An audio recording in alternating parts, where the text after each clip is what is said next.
Say something.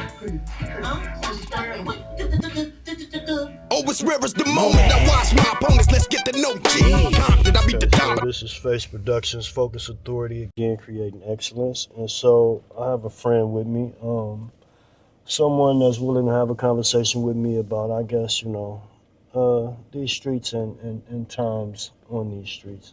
Again, F.A.C.E Production. Can you tell them your name, sister? Hi, I'm Elle. This is L. So L, how long have you actually been working on here? You know what I mean? I don't want to do this, actually. I'm okay. You sure? Yeah, I'm okay.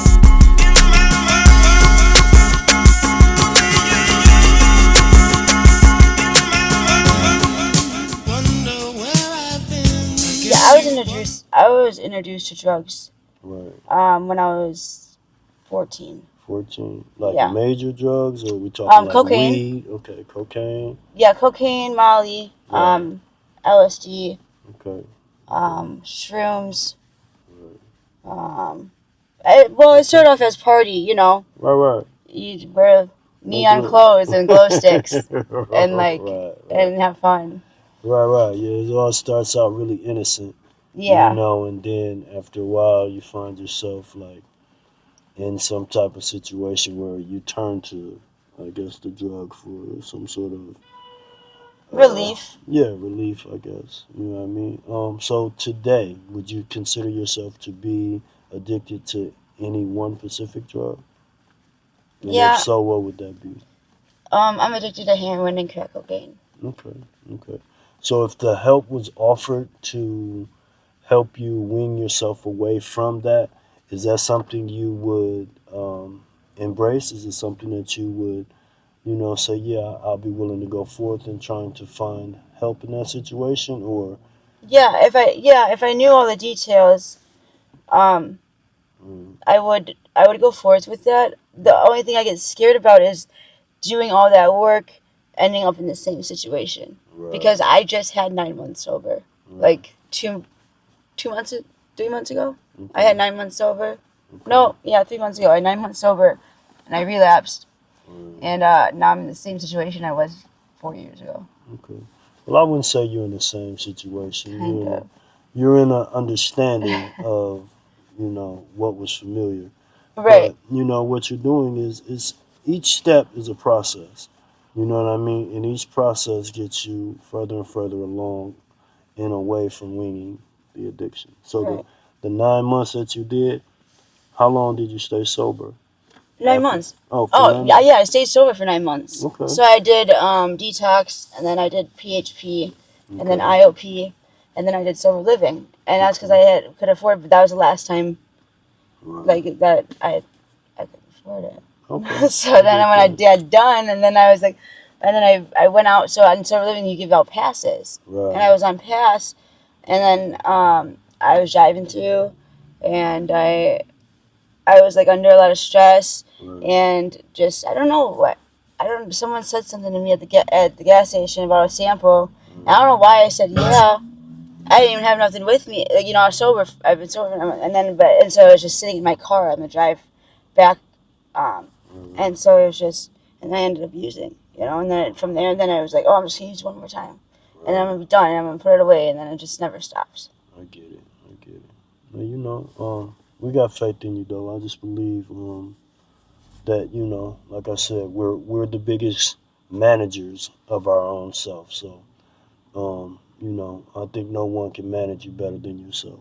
You know what I mean? So look deep inside and just understand that, this is something that I plan to achieve and get away from it. And then you got to keep yourself away from, the individuals who approach you like that, and stay around like-minded individuals who Well, a lot of the time, my mind is also like that, though. Yeah. That's the hard part. That's like the people that you're supposed to stay around is like the people that you're most like.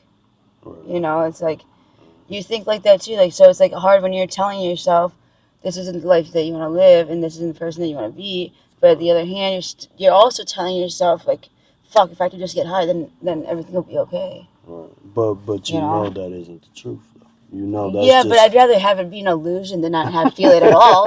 You know what I mean? I'd rather have the illusion of feeling that everything's gonna be okay and everything's all right than just never feeling that way. Right, I get it. You know, I get then it. it's just like fuck. Right, right. Well, I don't want to be, I don't want it to be artificial. I want it to be totally real. So when I back away from it or say that I'm not gonna touch it or fuck with it anymore, I'm just gonna have to totally make the sacrifice. You know what I mean? Because at the end of the day, the illusion is just that. It's an illusion. You know what I mean? Yeah. And the truth is the truth. So I just think when I look at you today and from when I saw you, you're a very attractive woman, right? I don't see drug usage on you, right? I don't see any of that. I appreciate you being open and honest with me because without that, we wouldn't have no clue. You just look like any other passerby. You know what I mean? But it's good to know that you can talk to certain people. There's outlets that you can go to and actually find help. The help is out there, but you have to really want it. You know, like you said, you did it. You were sober for 9 months. It felt good, I'm pretty sure, right? And after the 9 months, uh, did you feel disappointed? Like I let myself Oh yeah. down? And then it's like, I've been through this route so many times. Right. Like I've been to treatment like Right. over and over and over again. Right. You know? And it's like I keep fucking up. So then it gets to a point where just like, when do I just say like, Right. fuck it? Well, Like if I'm gonna keep fucking, what's the what's the point of? what's the point of even trying Right. if I already know the outcome's gonna be I'm gonna fuck up. But you're not, and that's where you see. And you remember when I was telling you, it's about what you put in your own head and you being the biggest manager of yourself. Yeah. If you tell yourself that I know I'm going to fuck up, then you're already planting that seed to look forward to fucking up. But if you tell yourself, I'm not letting myself down on this one. This next go around, oh, watch how strong I'm going to become, right?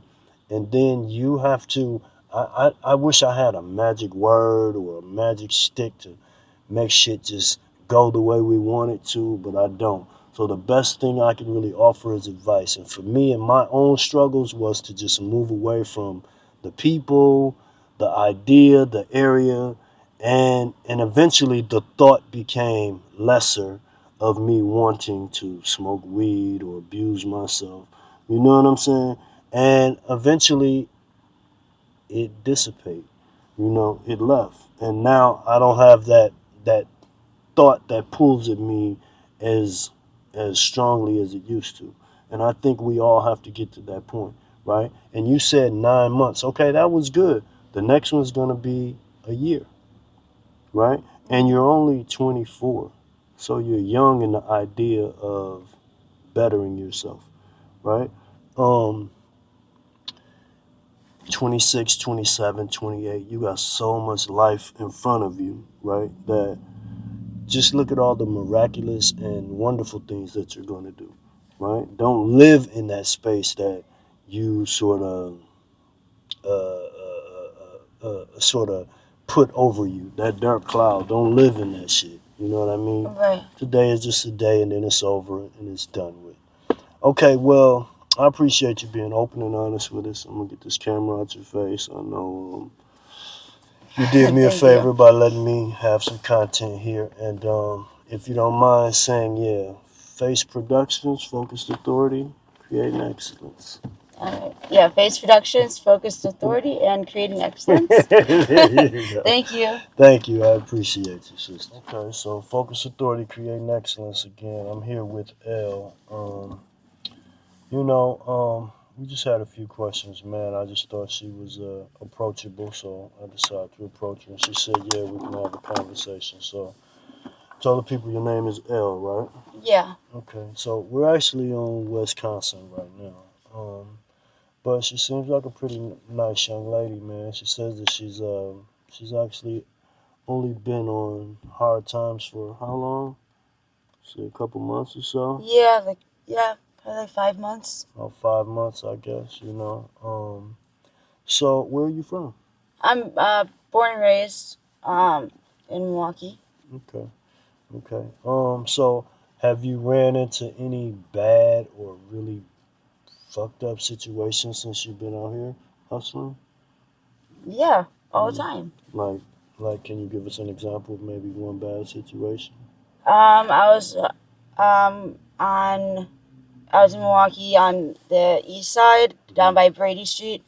Okay. I was outside and I had gotten jumped, and so I had two black guys. I was bruised up pretty bad, and so that was pretty fucked up. Yeah, yeah. Being outside, Yeah. standing there, and then also just every day to day, Okay. probably just like disrespect, being treated with disrespect. Yeah. You know, Yeah. it's kind of, I don't know. It's Yeah, just yeah, it's that's rough fucked out up. here sometimes. Yeah, You I know, get that. I get that. and And you so, know, how old did you say you were? I'm 24. 24? Okay. You look even younger than that. Yeah. But that's a good thing. You're a grown woman. You know what I mean? Yeah. You don't have any kids, do you? I do have a son. Oh, you do? Okay. Mhm. How old is your son? He's 4. 4. Oh, okay. That's nice. Yeah, so like I was explaining earlier, the biggest thing we can do is we can give back by giving the information to viewers and let them know, what it's like to fall on hard times, and this isn't where you see yourself in life. You know what I mean? This is just a situation that happened in life. You know what I mean? So if you had any advice to young ladies who were 24 or younger, and they had, see their lives spiraling in a situation where they could find themselves on the street and hustling, and to that degree, what would you tell them? What advice could you possibly give them?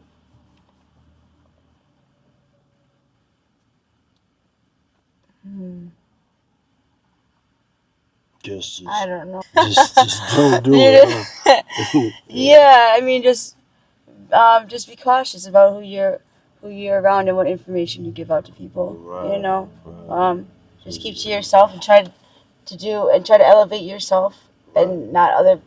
There's only so much you can do. Like a lot of times I feel like I overgive myself to certain people, yeah, and then I end up in a lesser place than I was originally. right, right, So I feel like it just right. helps if you look out for you. And don't Yeah, have other people look out for you. I totally get that. I Yeah. totally get that. So how could you say you think that you found yourselves to a point where you needed to start hustling and actually be away from family or whatever? Yeah. Well, um, I had my son, and then I actually got out of a really abusive. Hey world, yeah, I know it's been a while, but I come. Sorry about that. No, you're good. And I had gotten out of so An the police had abusive abusive relationship? relationships, and he was in jail for hitting me and my son. Oh, wow. And so I had packed everything up when he was in jail out of a. Hey world, yeah, I know it's been a while, but I. Sorry about that. And I had packed everything up, and I actually stayed around on Wisconsin. It was the Aster Hotel. It was right down the street, and I paid for it for a month. Right. And then I working like I was working all the way out in Silver Spring Yeah. at Material Recovery. Okay. And so at the hotel, somebody approached me one day when I was walking back up to my room, Yeah. and was asking me about extra money, and I was like, I love extra money. Who doesn't? Right, Especially when you have a kid and you have no help from anybody. Yeah. And I'm adopted. So my birth mom, she's out in the streets real bad too. Oh, wow. So she also helped me with different side hustles. Yeah, yeah. So figuring that out and taught me how to do that. So Okay. and I had packed everything up, and I actually stayed around on Wisconsin. It was the Aster Hotel. It was right down the street, and I paid for it for a month. Right. And then I working like I was working all the way out in Silver Spring Yeah. at Material Recovery. Okay. And so at the hotel, somebody approached me one day when I was walking back up to my room, Yeah. and was asking me about extra. But so in my adopted family, we never really had a good relationship growing up, even Right. when they adopted me, and Right. so we just stopped talking when I turned 17. I moved out when I was 17. Oh, okay. So, yeah. Yeah. So that's at 17, I would think you still got a lot of learning to do. So to be out on your own at 17, you could find people who want to take advantage of that. Yeah. You could put yourself in situations where you think you know, but you really don't know as much as you think you know, and you can find yourselves I guess dealing with more hardships by just being so young and trying to be on your own. Yeah. Well, I also had older boyfriends too. Okay. So when I was at 17, I think like my boyfriend was like, it was my baby daddy. He was like 5 years. He was only like 5 or 6 years older than me. Okay. And so that also like, you know what I mean. Yeah. But at the same time, Then still in all, that's Yeah. still like really Not that young though. Right. If A little 25, bit. 24, you know what I mean? That's Yeah. still a He's young. Yeah, he's young, but he was youthful older than time in me. life. You know. You know what I mean? Yeah. So yeah. So, were you introduced to any drugs at that time around 17? Yeah.